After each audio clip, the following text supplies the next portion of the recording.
Hello students, कैसे हैं आप। स्वागत है आपका अपने यूट्यूब चैनल एग्जाम की के इस ऑफिशियल यूट्यूब प्लेटफॉर्म पे।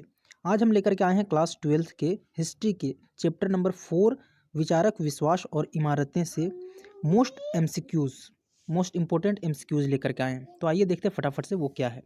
पहला प्रश्न है, 19वीं सदी के यूरोपियों में डैश को लेकर दिलचस्पी थी। तो इसका जो सही आंसर है वो ऑप्शन नंबर सी यानी कि सांची का स्तूप हो जाएगा। नेक्स्ट है हमारे पास कि फ्रांसीसियों ने सांची के पूर्वी तोरण द्वार को फ्रांस के संग्रहालय में ले जाने की इजाज़त किससे मांगी। तो इसका जो करेक्ट आंसर है वो ऑप्शन नंबर ए यानी कि शाहजहां बेगम से। नेक्स्ट हमारे पास है कि जॉन मार्शल ने सांची पर लिखे अपने महत्वपूर्ण ग्रंथों को किसे समर्पित किया। तो इसका करेक्ट आंसर है ऑप्शन नंबर बी यानी कि सुल्तान जहां बेगम से।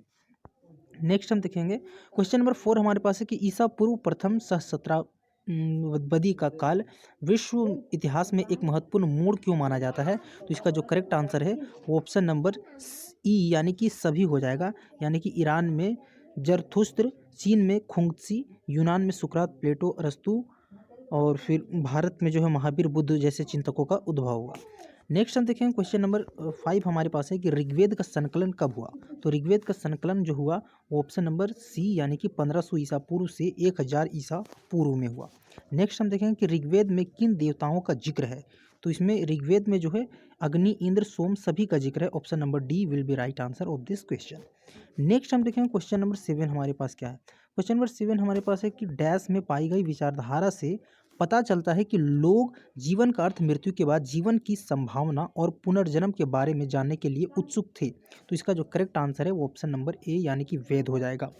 नेक्स्ट हम क्वेश्चन नंबर देखेंगे 8। क्वेश्चन नंबर 8 हमारे पास है कि समकालीन बौद्ध ग्रंथों में हमें डैश संप्रदायों का या चिंतन परंपराओं का उल्लेख मिलता है।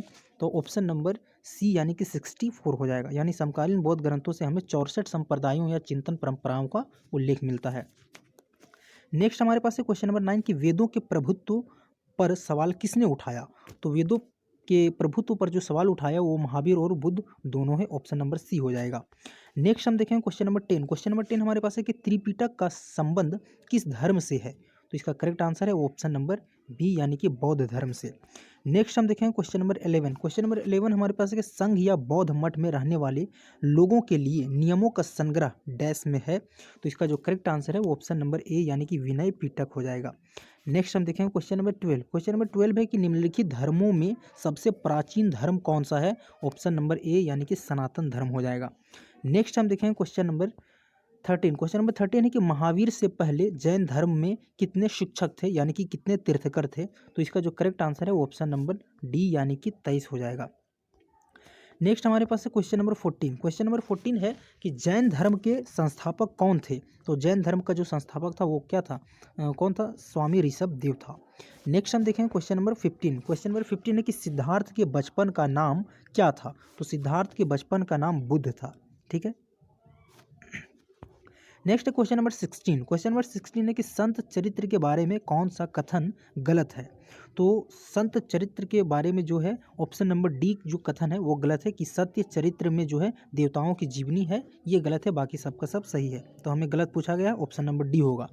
नेक्स्ट हम देखेंगे क्वेश्चन नंबर 17 कि किस दर्शन के अनुसार विश्व अनित्य है। यानी कि ऑप्शन नंबर बी यानी कि बौद्ध धर्म के अनुसार हो जाएगा। नेक्स्ट हम देखेंगे क्वेश्चन नंबर 18। क्वेश्चन नंबर 18 है कि ऐसी महिलाएं जिन्होंने निर्वाण प्राप्त कर लिया है क्या कहलाती है। तो इसका सही आंसर है ऑप्शन नंबर सी यानी कि थेरी कहलाती है। नेक्स्ट हम देखेंगे क्वेश्चन नंबर 19 कि बौद्ध धर्म के तेजी से फैलने के क्या कारण थे। तो इसका जो कारण था वो उपरोक्त सभी था। यानी कि लोग समकालीन धार्मिक प्रथाओं से असंतुष्ट थे। फिर है बौद्ध शिक्षा में जन्म के आधार पर श्रेष्ठता की बजाय अच्छे आचरण को महत्व दिया गया। जाति प्रथा का भेदभाव नहीं था। इन्हीं सभी कारणों से जो है बौद्ध धर्म तेजी से फैला। तो इसका जवाब हो जाएगा ऑप्शन नंबर डी। नेक्स्ट है कि बुद्ध का जन्म कहाँ हुआ था। तो बुद्ध का जन्म नेपाल में हुआ था। Option number B. नेक्स्ट हम देखेंगे क्वेश्चन नंबर 21 कि महात्मा बुद्ध को ज्ञान प्राप्त कहाँ पे हुआ, किस जगह पे हुआ। तो महात्मा बुद्ध को ज्ञान की प्राप्ति बोध गया में हुई थी। नेक्स्ट हम देखेंगे क्वेश्चन नंबर 22। क्वेश्चन नंबर 22 कि महात्मा बुद्ध ने पहला उपदेश कहाँ दिया था। तो महात्मा बुद्ध ने पहला जो उपदेश दिया था वो सारनाथ में दिया था। नेक्स्ट हम देखेंगे क्वेश्चन नंबर 23 महात्मा बुद्ध को निब्बान कहाँ प्राप्त हुआ। तो ऑप्शन नंबर डी यानी कुशीनगर में हुआ।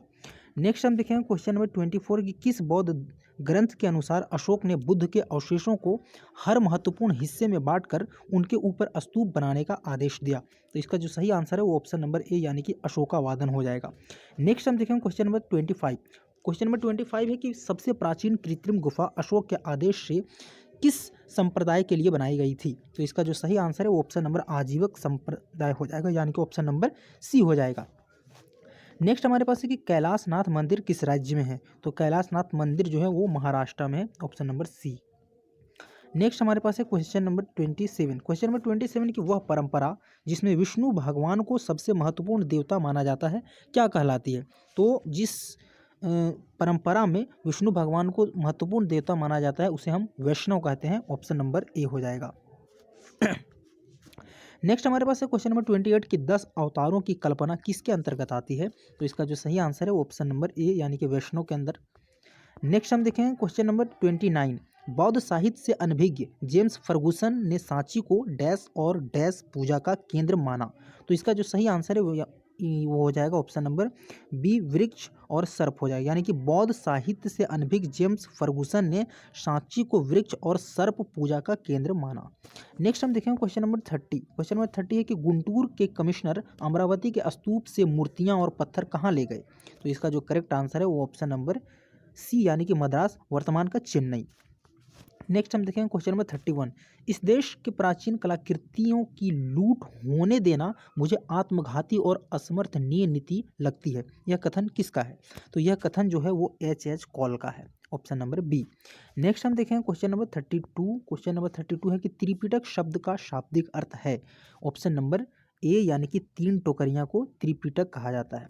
नेक्स्ट हम देखेंगे क्वेश्चन नंबर 33। क्वेश्चन नंबर 33 के बुद्ध चरित्र के रचयिता कौन है। तो इसका जो करेक्ट आंसर है वो ऑप्शन नंबर बी यानी कि अश्वघोष हो जाएगा। नेक्स्ट हम देखेंगे क्वेश्चन नंबर 34। कलकत्ता में इंडियन म्यूजियम की स्थापना कब हुई। तो कलकत्ता में इंडियन म्यूजियम की जो स्थापना हुई वो ऑप्शन नंबर सी यानी कि 1814 में हुई। नेक्स्ट हम देखेंगे क्वेश्चन नंबर 35 की सांची को विश्व कला दाय स्थान कब घोषित किया गया। तो ऑप्शन नंबर डी यानी कि 1989 में इसे दाय स्थान घोषित किया गया। नेक्स्ट हम देखेंगे 36 कि सांची पर लिखी सबसे प्रारंभिक पुस्तकों में से एक भेल्सा टॉप्स के लेखक कौन थे। तो भेल्सा टॉप्स के जो लेखक थे वो थे अलेक्जेंडर कनिंघम, यानी कि ऑप्शन नंबर बी हो जाएगा। नेक्स्ट है हमारे पास क्वेश्चन नंबर 37 की बोध गया द हेरिटेज ऑफ शाक्य मुनि प्रकाशन कब हुआ। तो इसका जो करेक्ट आंसर है वो ऑप्शन नंबर बी यानी कि 1878 में हुआ। तो ये था हमारा विचारक विश्वास और इमारतें से मोस्ट एमसीक्यू प्रश्न। और इसी तरह के नए नए वीडियो पाने के लिए आप हमारे चैनल को सब्सक्राइब करें, बेल आइकन को प्रेस करें।